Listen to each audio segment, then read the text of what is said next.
നോമ്പിൻ്റെ നിശബ്ദരാവുകളും പ്രഭാതത്തിൻ്റെ ദ്വായകളും കടൽക്കാറ്റിനൊപ്പം ഒഴുകിയെത്തുന്ന ഓർമ്മകളുമായി മാസം കൊണ്ടുവരുന്ന പൊന്നാനിയുടെ നോമ്പോർമ്മകൾ ഇന്ന് നമ്മോട് പങ്കുവെക്കുന്നത് KM അബ്ദുറഹിമാനും UK അമാനുള്ളയുമാണ്. ഷഹബാൻ 25 കഴിഞ്ഞാൽ നമുക്ക് പിന്നെ ബേജാറായി, എവിടാണ് ഇപ്രാവശ്യം മാസം കാണാൻ. അന്ന് ആർക്കും വാച്ച് പോലില്ല, വീട്ടിൽ കറണ്ടില്ല, ഇവിടുന്ന് മാസം കണ്ട എങ്ങനെയാണെന്ന് അറിയാൻ പോലും വഴിയില്ല.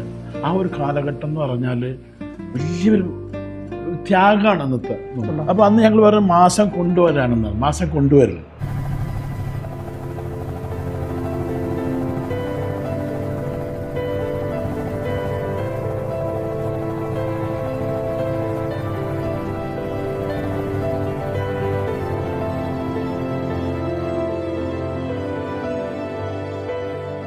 നമ്മളെ വലിയ ജുമാഅത്ത് പള്ളിയും പരിസരങ്ങളും റമദാൻ്റെ വല്ലാത്തൊരു അനുഭൂതിയാണ്.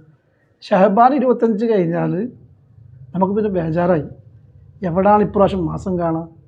അപ്പോൾ ആ ക്യാമ്പിൻ്റെ കാലഘട്ടം എൻ്റെ കാലഘട്ടത്തിൽ 20 വർഷത്തെ ഒരു വ്യത്യാസം എനിക്ക് തോന്നുന്നു, അല്ലെങ്കിൽ 15 ആയിരിക്കാം. ഇന്നത്തെ പോലെയുള്ള സംവിധാനങ്ങളില്ലാത്ത കാലത്ത് നാട്ടിലെ ജനങ്ങൾ വലിയ ആകാംക്ഷയായിരുന്നു അല്ലേ. അന്ന് എങ്ങനെയായിരുന്നു നോമ്പ് ഉറപ്പിക്കൽ, നോമ്പിൻ്റെ മാസം കാണൽ, അതുമായി ബന്ധപ്പെട്ട് ക്യാമ്പിൻ്റെ അനുഭവം. എൻ്റെ മനോ ആ കാലഘട്ടം പറയാതിരിക്കുകയാണ് ഉത്തമം. ഇന്നത്തെ പുതിയ തലമുറ കേട്ടാൽ ചിരി വരും. കാരണം ഇന്ന് നമ്മൾക്ക് സോഷ്യൽ മീഡിയ, നമ്മളെ സ്വന്തം വിരൽത്തുമ്പിൽ തന്നെ നമ്മൾക്ക് നോമ്പറിയാനും കാര്യങ്ങളൊക്കെ അറിയാനുണ്ട്.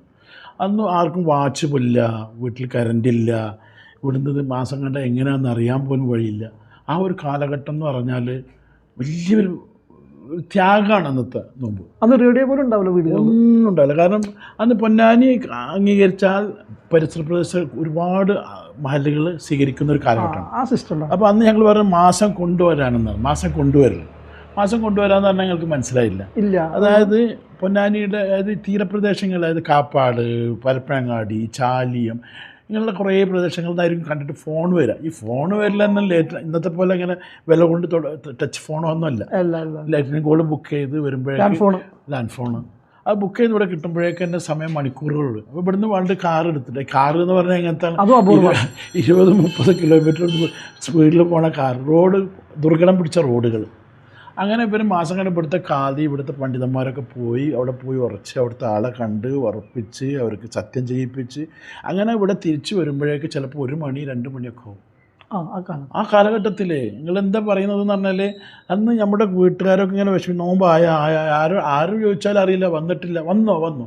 അപ്പോൾ ഈ ഇവിടെ മുഴുവൻ ജനസാഗരമായിരിക്കും പള്ളിയുടെ പരിസരം. അപ്പോൾ ഏതെങ്കിലും ഒരു കാറ് വരുമ്പോഴേക്കും എല്ലാവരും ഓടിപ്പോയി ആ കാറിനെ പോയിട്ട് നിൽക്കണം, ഇവിടുന്ന് പോയ കാറാണെന്നുള്ളത്. അന്ന് കാർ എന്ന് പറഞ്ഞാൽ ഒരു സ്വന്തം ഒരു നാട്ടിൽ പൊന്നാനി തന്നെ ഒരു 3 കാറുണ്ടെങ്കിൽ അത്ഭുതം.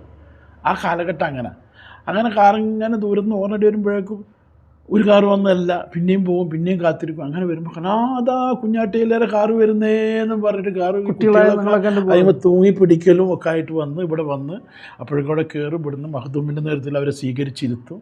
അങ്ങനെ അവിടെ ഇവരോട് ചോദിക്കും. അപ്പോൾ അങ്ങനെ പറയും, ഞങ്ങൾ ഇന്ന കാപ്പാട് പോയി, കാപ്പാടിലെ കാലിൻ്റെ ഞങ്ങളുടെ മുമ്പിൽ വെച്ച് അവർ ഞങ്ങൾക്ക് സത്യം ചെയ്തു തന്നു, അതിൻ്റെ അടിസ്ഥാനത്തിൽ ഞങ്ങൾ അത് സ്വീകരിച്ചിരിക്കുക എന്ന് പറഞ്ഞിട്ട് ഇവിടെ വന്നിട്ട് ഇവർക്ക് അത് ബോധ്യപ്പെടുത്തി കൊടുത്താൽ മഹദൂം അത് എന്ത് ചെയ്യും? ഒരു പ്രഖ്യാപനമാണ്. നമ്മളെ കുഞ്ഞാട്ടി മുസല്ലിയാർ ഓറുകളും കാപ്പാട് പോയി അവരെ കണ്ട് ഉറപ്പിച്ചതിൻ്റെ അടിസ്ഥാനത്തിൽ പൊന്നാനിയിൽ നാളെ റമദാൻ 1 പ്രഖ്യാപിക്കുകയാണ്. അപ്പോഴേക്ക് സമയം എത്ര ആയിട്ടുണ്ടാവും? 2 മണിയൊക്കെ ആയിക്കാണല്ലേ. പിന്നെ ഒരു സംശയം ചോദിക്കാണ്ട്, ഇപ്പൊ പൊന്നാനി മാസം കാണണമെങ്കിൽ കണ്ട വ്യക്തിക്ക് ഒരു പുതുവസ്ത്രം കൊടുക്കുന്നുള്ള സമ്പ്രദായം മുമ്പ് ഞങ്ങൾ കണ്ടിട്ടുണ്ടായിരുന്നു. അതിപ്പോഴും കൊടുക്കുന്നു? അതിപ്പോഴും ഉണ്ട്. അത് ഈ മാസം കണ്ട ഒരാൾക്ക് അത് വന്ന് നമ്മളെ മക്കാമിൽ വന്ന് ഇവരെ കാൽമുമ്പിൽ ഇത് സത്യം ചെയ്താൽ അവർക്ക് നമ്മളൊരു പുതുവസ്ത്രം കൊടുക്കും. അതാണ് അതിൻ്റെ ഒരു, അതിപ്പോഴും അതൊന്നും നിലനിന്നു. അതിപ്പോഴും അതിൻ്റെ ആ സംവിധാനം ഉണ്ട്. ഇപ്പോൾ കണ്ട ആൾക്കാർക്ക് കൊടുക്കും. ആ കാലഘട്ടത്തിൽ നിന്ന് ഈ കാലഘട്ടത്തിലേക്ക് വന്നു കഴിഞ്ഞാൽ ഇപ്പോഴത്തെ തലമുറ ഒരിക്കലും അത് പറഞ്ഞാൽ ഉൾക്കൊള്ളാൻ സാധിക്കില്ല. എന്താ പറയുന്നത്? നിങ്ങൾ പറയുന്നത് അത്തായൊക്കെ കഴിച്ച് കഴിഞ്ഞ് രാവിലെ എണീറ്റല്ലായിരിക്കും ഇത് പെരുന്നാൾ ഉറപ്പിക്കാന്ന് പറയും. മാസം കണ്ട് കഴിഞ്ഞ് നോമ്പൊക്കെ നോമ്പിലൊക്കെ കൊണ്ട് പ്രവേശിച്ച് പിന്നെ ഇതേപോലെ തന്നെയാണ് പെരുന്നാളിൻ്റെ സ്ഥിതി. പെരുന്നാളിന് വല്ലാത്തൊരവസ്ഥയാണ്. കാരണം നമ്മൾ നോമ്പെടുക്കാൻ വേണം, നാളെ പെരുന്നാളാണോ എന്ന് അറിയണ്ടേ. അപ്പം അവിടെ നമ്മളെ കുട്ടികൾ ഇത് ടൈലർമാർ, അന്ന് ഈ റെഡിമെയ്ഡ് സമ്പ്രദായം ഒന്നും ഇല്ലല്ലോ. പിന്നെ അതിൻ്റെ ഇടയിലേ ഈ നോമ്പായി കഴിഞ്ഞാൽ പള്ളിയും പരിസരങ്ങളും പൊന്നാനിയുടെ അങ്ങാടി ഭാഗങ്ങൾ, തീരദേശ മേഖലകളൊക്കെ പകൽ സമയങ്ങളിൽ ഇങ്ങനെ വിജനമായി കിടക്കുന്ന ഒരു കാര്യം കാണുന്നത് അതിപ്പോഴും നിലനിൽക്കുന്നുണ്ട്. അത് രസമാണ്. അത് നമ്മൾ ഈ KSRTC വന്ന കാലത്തിൽ ഡ്രൈവർ ഭയങ്കര രസകരമായിട്ടാണ് ഡോക്ടർ കുഞ്ഞുവാവകൾ പറഞ്ഞത്. അതായത് അദ്ദേഹം ആദ്യമായിട്ടാണ് പൊന്നാനിക്ക് വരുന്നത്. അപ്പം അന്ന് ഈ ഒരു വലിയ രാത്രി പുലർച്ചെ ഒരു വണ്ടി വരുന്നുണ്ട്. അന്ന് ഇവിടെ KSRTCൻ്റെ ആദ്യമായിട്ടുള്ളൊരു വണ്ടിയാണ്. പൊന്നാനി പൊന്നാനിലെത്തി നോക്കുമ്പോൾ രാവിലെ നോക്കുമ്പോൾ അങ്ങാടി മുഴുവൻ ഇതെന്താ ആർത്തല്ല പൊന്നാനി, എന്താണ് ഇതൊന്നും മനസ്സിലാവണില്ല. അയാൾക്ക് ഭയം, കാരണം നിറഞ്ഞ് വണ്ടി ഓടിച്ച് വണ്ടി കല്ലെറു. അന്ന് അങ്ങനെയാണല്ലോ. അങ്ങനെയാണ് ചോദിച്ചു പറഞ്ഞു, പൊന്നാനിയിൽ നോമ്പാണ്, പൊന്നാനി ഇതാവണമെങ്കിൽ എന്താവണം, പൊന്നാനിയിൽ പിന്നെ പുലർച്ചെ ആവണമെങ്കിൽ രാത്രി 12 മണി കഴിഞ്ഞാലാണ് അങ്ങാടിയെല്ലാം എന്താവും രാത്രി യാത്താക്കുന്ന ഒരു കാലഘട്ടം. പിന്നെ എനിക്ക് പറയണോ ഉൾക്കൊള്ളുന്ന ഒരു കാര്യമാണ് ഇപ്പൊ ഈ പഴയ നോമ്പ് കാലം പൊന്നാനിയുടെ പരിസരങ്ങളിലുള്ള മാതിരി അപൂർവ നഗരങ്ങളിൽ മാത്രമേ കേരളത്തിൽ കാണുന്നുള്ളൂ. മലബാർ വിശേഷിച്ച് തലശ്ശേരിയൊക്കെ ആണെങ്കിൽ പോലും പഴയകാല നോമ്പോർമ്മകൾ കോർത്തിണക്കിക്കൊണ്ട് ഇവിടുത്തെ ഒരു കൂട്ടായ്മയായ തൗദാരം ഒരു പുസ്തകം പ്രസിദ്ധീകരിച്ചിട്ടുണ്ടായിരുന്നു. നവൈത്തു എന്ന് പറയുമ്പോൾ തന്നെ നമ്മൾ നോമ്പിൻ്റെ ആരംഭമാണ്. ശരിക്കും പഴയകാല കാര്യങ്ങളൊക്കെ വ്യക്തമായി ആ പുസ്തകത്തിൽ ഉണ്ടെന്നാണ് ഞാൻ മനസ്സിലാക്കുന്നത്.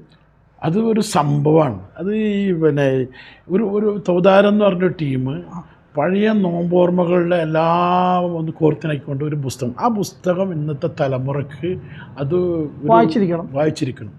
അതൊരു അടയാളപ്പെടുത്തലാണ്, നോമ്പിൻ്റെ അടയാളം. അതാണ് നോമ്പ്. അത് നവൈത്തു എന്ന് പറഞ്ഞ പ്രതിജ്ഞ, നവൈത്തു സൗമാദി നന്നതായി എന്ന് പറഞ്ഞില്ല. അപ്പോൾ ആ പുസ്തകം എല്ലാ വീട്ടിലും നമ്മളുടെ കുടുംബങ്ങളിലൊക്കെ ആ ഒരു പുസ്തകം വേണം. കാരണം എന്തൊക്കെ കഴിഞ്ഞു പോയ കാലങ്ങളുണ്ടോ അതൊക്കെ അതിൽ അടയാളപ്പെടുത്തിയിട്ടുണ്ട്, ലിഖിത രൂപത്തിൽ രേഖപ്പെടുത്തിയിട്ടുണ്ട്. ഞാൻ അറിഞ്ഞ സ്ഥിതിക്ക് കഴിയുമ്പോൾ അത് കേരളത്തിലെ ഒട്ടുമിക്ക യൂണിവേഴ്സിറ്റികളിലും അതുപോലെ പ്രധാനപ്പെട്ട എല്ലാ ഇടങ്ങളിലേക്കും സാധാരണക്കാരിലേക്കും അത് ജനം ഏറ്റെടുത്തൊരു പുസ്തകമായിട്ടാണ് മനസ്സിലാക്കാൻ സാധിക്കുന്നത്. പിന്നെ ഏറ്റെടുത്തോന്ന് അതിൻ്റെ ചരിത്രത്തിൽ അത് ഒരു മാസത്തിനുള്ള ആ പുസ്തകം മുഴുവൻ പ്രസിദ്ധീകരിച്ച പുസ്തകം മുഴുവൻ വിറ്റഴിക്കുക എന്ന് പറഞ്ഞാൽ തന്നെ അതൊരു വലിയ സംഭവമാണ്. അത് മാത്രമല്ല, ഇന്നും അത് ജനങ്ങൾ അതിനെക്കുറിച്ച് ചർച്ച ചെയ്തുകൊണ്ടിരിക്കുകയാണ്. കഴിഞ്ഞ ദിവസം ഒരു ടീം അതിൻ്റെ ഒരു റിവ്യൂ നടപ്പാക്കി, റിവ്യൂ മത്സരം. ആ മത്സര വിജയികൾക്ക് ഒരു സമ്മാനം IOP സ്കൂളിൽ വെച്ച് കൊടുത്തിരുന്നു. അപ്പോൾ അന്ന് ഷഫി മഹബൂബും അതേപോലെ ഡോക്ടർ ഫസീല തിരകത്തൊക്കെ ആ ബുക്കിനെ കുറിച്ച് പറയുന്നത് നമ്മളെല്ലാം ശരിക്കും അത് അവരുടെ ആ സംസാരത്തിലൂടെ കേൾക്കുമ്പോഴാണ് എന്താണ് നവൈത്തു എന്നുള്ളത് നമ്മുടെ നാട്ടുകാർ പോലും അതിനെക്കുറിച്ച് ഇങ്ങനെ വലിയൊരു അനുഭവമായിരുന്നു അല്ലേ. ഫറൂഖ് കോളേജിൽ നിന്ന് ചരിത്ര അധ്യാപകർ ഒരു ടീമിനെ വന്നിട്ട് ഈ പുസ്തകത്തെക്കുറിച്ചുള്ള അവർ വായിച്ചതിന് ശേഷം ശരിക്കും അത് കാണാനും അതുമായി ബന്ധപ്പെടാനൊക്കെ വന്നെന്ന് കേട്ടു. ശരിയല്ലേ? തീർച്ചയായിട്ടും. ഇപ്പോഴും അതിൻ്റെ ആവശ്യക്കാർ പുറത്തുനിന്നുള്ള ആളുകൾ ആ നവൈത്തൊന്ന് കിട്ടുമെന്ന് ചോദിച്ചിട്ട് അന്വേഷണങ്ങൾ ഇപ്പോഴും വന്നുകൊണ്ടിരിക്കുകയാണ്. അത് കെട്ടിലും മട്ടിലും പുതുമയുള്ളൊരു പുസ്തകം തന്നെയാണ്. എല്ലാവരും വായിച്ചിരിക്കണം, വിശേഷിച്ച് പൊന്നാനിക്കാർ വായിച്ചിരിക്കണം. ഹലോ, എത്ര നാളൊക്കെ കാണുന്നത്? സന്തോഷം, കണ്ടത് നന്നായി. ഞാൻ ദുബായിലേക്ക് പോവാണ്, പക്ഷേ ടിക്കറ്റ് ഫെയർ എല്ലാം ഭയങ്കര കൂടുതലാണ്. അതിനെന്താ ടോപ് 10 ട്രാവലിന്റെ പൊന്നാനിയിൽ ഒന്ന് വിളിച്ചാൽ മതി. നിങ്ങളുടെ യാത്രകൾക്ക് വിശ്വസനീയമായ കൂട്ടായ്മയായി top 10 travel and tours Ponnani. Online നിരക്കുകളേക്കാൾ കുറവിൽ സ്വാഗതം. Top 10 travel and tours Thrikkavu പൊന്നാനിയിൽ നിങ്ങളുടെ വിശ്വസ്തമായ യാത്രാ കൂട്ടുകാരൻ. നമ്മൾ എന്തായിരുന്നു എന്നുള്ളത് അതിൽ നിന്ന് നമുക്ക് മനസ്സിലാക്കാൻ സാധിക്കും. തീർച്ചയായിട്ടും. അപ്പം നോമ്പോർമ്മകളും മാസോർപ്പിക്കലൊക്കെ വലിയൊരു അനുഭവം തന്നെയാണ്. ഇന്നത്തെ തലമുറയ്ക്ക് ആധുനിക ടെക്നോളജിയുടെ ഈ വളർച്ചയിൽ അതൊക്കെ നമുക്ക് വിസ്മരിക്കാൻ പാടില്ല. പഴയ തലമുറയിൽ ഉണ്ടായ ആ കാര്യങ്ങൾ ഇപ്പോഴത്തെ തലമുറയ്ക്ക് നമ്മൾ പകർന്നു നൽകണം. പൊന്നാനിയുടെ പോയ ആ നല്ല കാലത്തെ കുറിച്ച് ഓർക്കുമ്പോണ്ടല്ലോ ഇപ്പോഴും നമ്മളിങ്ങനെ അത് അതിശയപ്പെട്ടു. കാരണം ഇപ്പോഴും കൈമോശം വന്നിട്ടില്ല. ഇപ്പം തന്നെ റമദാന്റെ ആ ഒരു ആരംഭത്തിലേക്ക് നമ്മൾ പ്രവേശിക്കുമ്പോഴേ ആ ഒരു സൈലന്റ് ഒരു നിശബ്ദത. ഇനി റമദാനിലേക്ക് പ്രവേശിച്ച് അത് കഴിഞ്ഞാൽ പൊന്നാനി രാത്രി കാലങ്ങളിലാണ് പൊന്നാനി സജീവമാവുകയും പകലുകളിൽ ഇങ്ങനെ ആളുകൾ വീടുകളിലും പള്ളികളിലൊക്കെ ആയിട്ട് ഇങ്ങനെ കഴിഞ്ഞു കൂടുന്ന ആ സിസ്റ്റം അപൂർവ നഗരങ്ങളിലാണ് കേരളത്തിൽ. നമ്മളൊക്കെ ഗൾഫിലൊക്കെ നമ്മൾ എത്ര വർഷങ്ങളോളം ഗൾഫിലാണല്ലോ ജീവിച്ചത്. ആ ഗൾഫിലെ അതെന്താണോ രാത്രി അയാത്താക്കുന്ന ഒരു കാലം, ഒരു അറേബ്യൻ സംസ്കാരം. അതേസമയം പൊന്നാനിയുടെ 2-3 കിലോമീറ്റർ പോയാൽ ആ സംസ്കാരം ഇല്ല. അതാണ് വലിയൊരു അത്ഭുതം. തീർച്ചയായിട്ടും. അപ്പോൾ പൊന്നാനിക്ക് ആ കാലം ഈ പ്രാവശ്യത്തെ ഈ റംസാൻ ഫുള്ളും നമുക്ക് വളരെ സന്തോഷത്തോടെ കഴിയാനും അള്ളാഹു അനുഗ്രഹിക്കട്ടെ എന്ന് പ്രാർത്ഥിക്കുകയാണ്. ഏതായാലും ഇങ്ങനെ ഒരു ചർച്ചയ്ക്ക് തുടക്കം കുറിച്ച UK-നോട് ഞാൻ എത്ര നന്ദി പറഞ്ഞാലും തീരില്ല.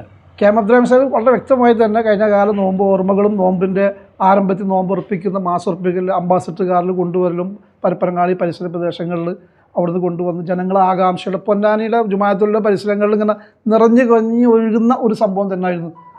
തീർച്ചയായിട്ടും ഇതൊക്കെ ജനങ്ങൾക്ക് എത്തിക്കുന്നതിൽ വളരെയധികം സന്തോഷമുണ്ട്. ജനങ്ങൾ അറിഞ്ഞിരിക്കണം കഴിഞ്ഞ കാലങ്ങളിൽ നമ്മുടെ നാട് എന്തായിരുന്നു എന്നുള്ളത്. വർഷങ്ങളുടെ പ്രവർത്തന പാരമ്പര്യമുള്ള ജിഗാർഡ് അക്വാ സൊല്യൂഷൻ ആധുനിക സൗകര്യത്തോടെയുള്ള സർവീസ് സെന്റർ, എല്ലാ വീടുകളിലേക്കും സ്ഥാപനങ്ങളിലേക്കും ആവശ്യമായ വിവിധതരം വാട്ടർ ഫിൽറ്ററുകൾ, സോളാർ എനർജി സിസ്റ്റം, കറണ്ടുപയോഗം 60% കുറയ്ക്കുന്ന BLDC ഇലക്ട്രിക് ഉപകരണങ്ങൾ, CCTV ക്യാമറ സിസ്റ്റം തുടങ്ങിയ ഉപകരണങ്ങൾ ജിഗാട്ടിൽ ലഭ്യമാണ്. നിങ്ങളുടെ ഫിൽറ്റർ ഏതുമാകട്ടെ, മികച്ച ടെക്നീഷ്യന്മാരുടെ ഉത്തരവാദിത്തത്തോടെ ജിഗാർഡ് സർവീസ് ചെയ്തു കൊടുക്കുന്നു. അലങ്കാന സമീപം, CV റോഡ്, പൊന്നാനി.